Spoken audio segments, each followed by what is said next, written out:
Good evening, everyone. I'm Ashley Mason, and we're going to be reading our daily reads dating trends, which is quite of an interesting topic. And we're going to see how AI can interrogate this as well, even with the dating industry. So, Dating Trends 2026, the 10 new ways people will build relationships next year. Dating in 2026 looks completely different, with singles choosing authenticity, emotional safety, and of course, AI support, sustainability, and flexible relationship models over traditional timelines, checklists, and old school expectations. And this was written by India TV Lifestyle Desk and edited by Christina Daz. So, New Delhi.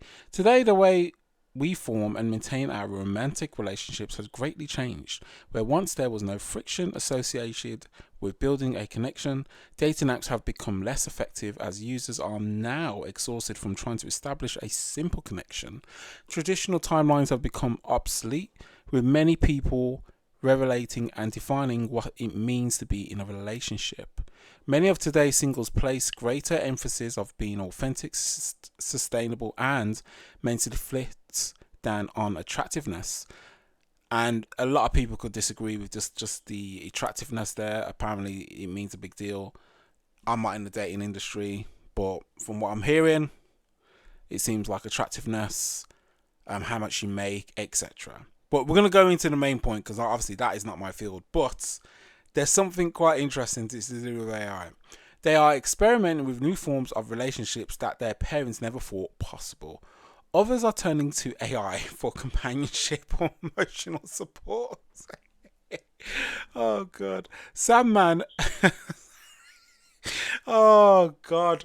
Sandman AI companion expert at flirtcam.ai, a virtual companionship platform, has been tracking these changes closely. He said, "We're watching dating transform in real time." He says 2026 will be the year people stop trying to fit into traditional molds and start creating relationships that actually work for them. That I absolutely agree with. I think people have just had enough in general. I think people have just had enough, even like in the working, even though it's quite hard to find jobs these days. And just everything, the whole world is shifting. So I've said this numerous amount of times, that humans are very lazy.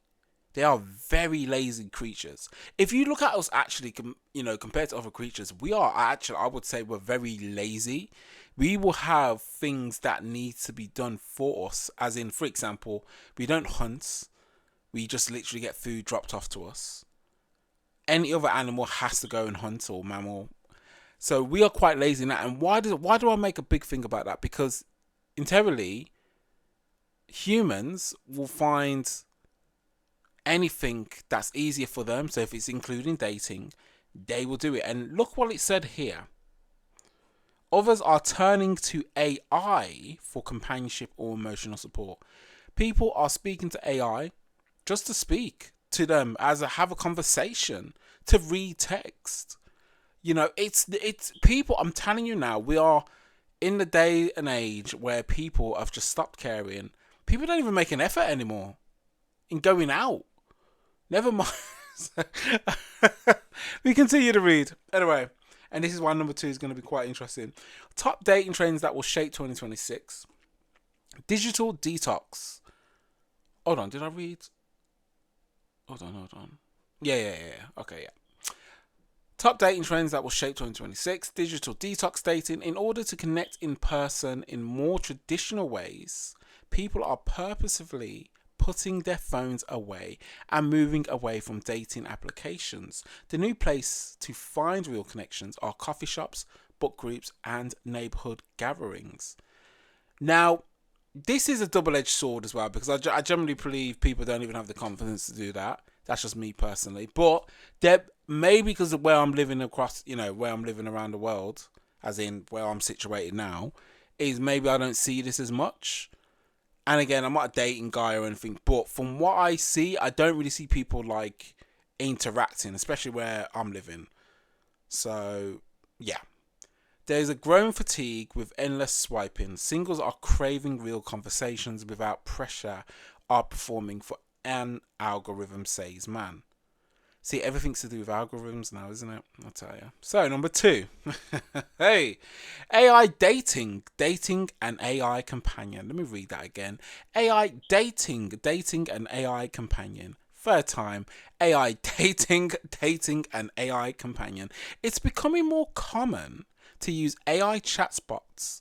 Let's read that again. It's becoming more common to use AI chatbots or companions apps for romantic simulation or emotional support. We're going to pause that right there. I'm going to highlight this because this is very important. If you think people are going to put effort in these days to talk to the opposite gender, and if they want simulation or emotional support, you can do that with a chatbot. And I know that's scary to say, but I'm telling you, what did I say before? Humans are lazy. If they can find something that's going to make it quick and easy and accessible, they will do it. They'll wait. Because I actually disagree that people are not meeting up in coffee shops and book groups and stuff. And I've heard even like running groups? Apparently people are meeting each other there. I don't know about that. But that's just a different story. But this is where I think it's going to be the main concern. AI dating and dating an AI companion. I think that's when we know that humans have gone to a different level of, I don't even know what to say. I mean, ridiculous, pathetic, or it's just people just going to be doing it because it's just a lot of ease of access. Yeah. And this is the scary. I think it's generally scary, to be fair, but I think I think we have a failed society. I'm just saying. It's just, it is really weird, honestly. Anyway, we continue to read. According to Mann, AI partners bridge a gap for individuals seeking a connection on their own terms. These platforms are fulfilling genuine emotional needs, whether it's practicing vulnerability, securely exploring desires, or just having someone to talk to at 3 a.m. Guys, I don't know. Listen, oh God, I don't know if you guys can remember. And I'm talking as me, as just in general. But I can't remember. I can't remember speaking to someone at 3 o'clock in the morning about just goals or future or whatever. Now, I remember back in the day when I was probably like 17, 18, you'd have them nice long conversations with a woman that you liked, and you had a really good time or whatever. You just enjoyed hearing their voices, and you probably sleep on the phone. I'm telling you now, you cannot have time for that. You can't do that these days. I am telling you that now. It is 2026. Well, we may as well call it. It's 2026 in a couple of days. I don't think people have time to be speaking in 3 o'clock in the morning. But if it's a quick text or a little voice note to AI or chatbot, it's very easyable. Sorry, easyable. It's very accessible, isn't it? I'll tell you. Let's carry on with the list. I wanted to really focus on that, but I think it's just a really scary kind of time we are in. If AI dating or chatbot, I'll tell you. Let's continue anyway. I was going to stop there, but these are quite interesting. I'll see if I can put like a little twist to the AI thing, but let's just carry on with the reads. So number 3, freedom frame dating. Singles are ditching rigid checklists and provide expectations in favor of spontaneous chemistry and authenticity. Let's use AI now. People could generally type in their perfect spouse recommendations or their girlfriend or boyfriends and have to create a checklist. And I'm not talking about physical checklists. Well, actually, to be fair, I mean, you could create an image of your perfect, let's just say your potential boyfriend or girlfriends. They could be, well, I don't know how you're going to do it, but you could literally prompt it, and then visually you can look at it, but then obviously you're not going to really meet them. You're not going to meet the AI face to face, are you? But I say that you're not going to do it yet. You may have. There's going to be a platform out there where you can just talk to AI visually. I think there is actually, and you can have those really, probably, I can't really say on YouTube, but you know what I mean. Yeah, it's getting a bit. Yeah. So anyway, we carry on. According to Plenty of Fish, Jesus Christ. So, I should have stopped reading there. According to Plenty of Fish 2026 report, the dating landscape is shifting towards more honest connections, with daters increasingly embracing chemistry that surprises them and openly defying their relationship goals. The checklist mentality is dying. I think it's going up, actually, to be fair, but I don't know. People are discovering attraction on attraction in unexpected places and being upfront about what they want rather than playing guessing games, says man. Career compatibility. More daters are prioritizing professional ambition and lifestyle alignment over emotional chemistry alone. Work schedules, career goals, and financial values are becoming a first date conversation topics rather than a third date reveal. Singles want partners who understand their professional drive and can support their ambitions. That is very interesting. Again, with AI can just AI can probably just help you with the ambition part, definitely. But I guess it's really good to have that. If you have two people that I don't know are doctors, their work schedules obviously you can have Doctor Girl and Doctor Boy. What was I say? Doctor Man, Doctor Woman. Doctor Man is working from 6 in the morning till 6 in the night, and then Doctor Woman is doing 6 till night until 6 in the morning. So they're gonna have to really understand each other. They know the career goals, like that they kind of understand each other. Or even if it's a doctor and a nurse, they're gonna more or less know each other's kind of situations and what's happening and stuff like that. Financial values, where that's a lot of an icebreaker there with a lot of most conversations that really separate the thing. So yeah, that's quite interesting. I can see that actually. I think that's always been a thing anyway, number four. So that's quite interesting. Even though I don't know why they put it on that, but yeah. Soft launch 2.0.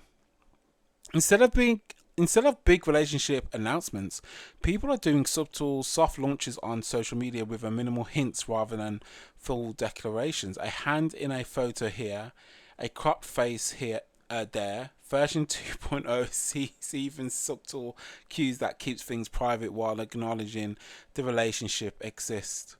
So you're just talking about private. You see, I don't.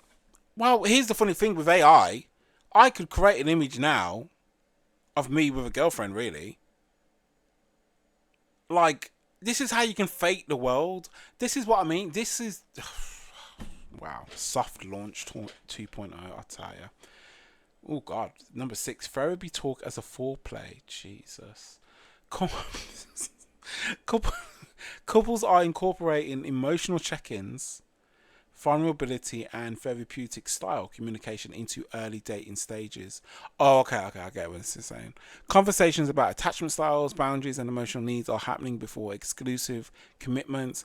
Experts in psychology today reports that people are choosing emotional safety over high drama relationships. That's actually really important, actually. Fair play. But I don't like how I've done therapy talks as foreplay. Jesus. Emotional intelligence is the new sexy. Being able to articulate your feelings and handle difficult conversations shows maturity that singles find attractive, observed man. Eco dating. Using eco-friendly and sustainable practice when entering into an intimate partnership indicates that the individuals who are single value the environment and eco-friendly activities when selecting an intimate partner. Sustainability importance has grown significantly to the point where younger generations are now specifically looking to locate someone who has similar sustainable principles. Okay, fair enough. Digital rebounds. These titles. As a result of the divorce, individuals are beginning to utilize AI or digital platforms to go through their healing process instead of rushing into a new relationship with another human immediately after the breakup. A study found that 16% of single individuals interviewed have used AI to provide emotional or romantic support during the recovery process. This is quite interesting because with AI, with any chatbots, so you can use Gemini, you can use ChatGPT, any type of large language model, and combine that with a bot or whatever, you could generally just talk to AI as a dating partner. Do you know what I mean? I've got to start doing experiments like this as well, guys. I think this is where I want to take my content as well. This, because even reading through this again, this is quite an interesting thing that you can yeah, it just gave me some ideas. But yeah, you could generally role play with AI. Would I recommend it? I would recommend talking to real humans. But then they said something really interesting as well. If you can, I think a lot of people rush into. It's more of the rush, the rebound thing, isn't it? Like, I think some people like just doing it. Some people just have to do it, I guess, because that's how they feel like they need to heal, which is a bit weird. But we continue. But yeah, I can definitely see that why people would do that. Scary, but it is what it is. Solo partnership. Actually, is that scary though, or is that safer? Because if you're just talking to someone, well, talking to an AI, instead of going to another relationship or running into or rushing to it, and you're just practicing, I guess that I can see the good in that, actually, to be fair.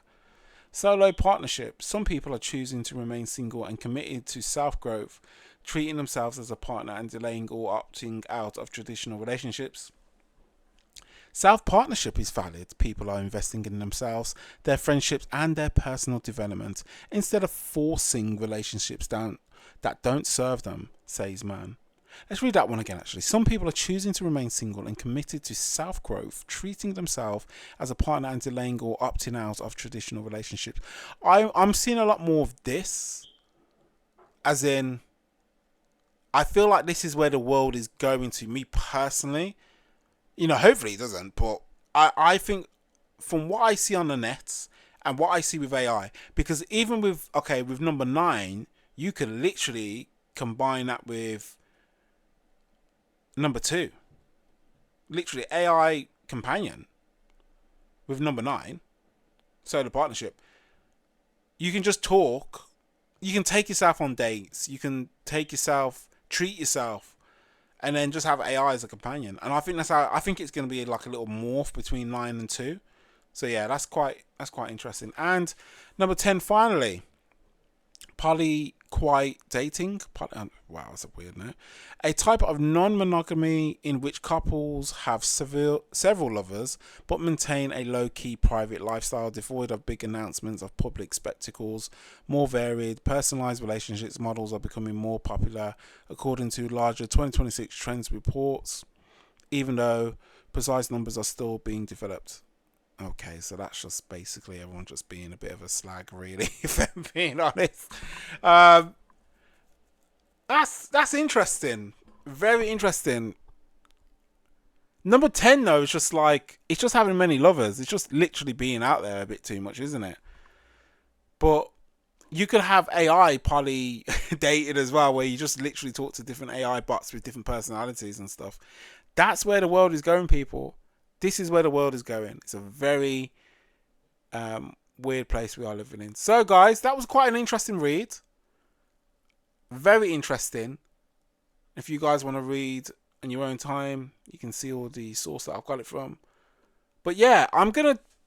Obviously, this is an AI channel, but this was quite interesting just to read out and just put my 2 cents on it to see where AI is going in some of these things as well. Even though we only had number 2, but I can see AI in most of these as well.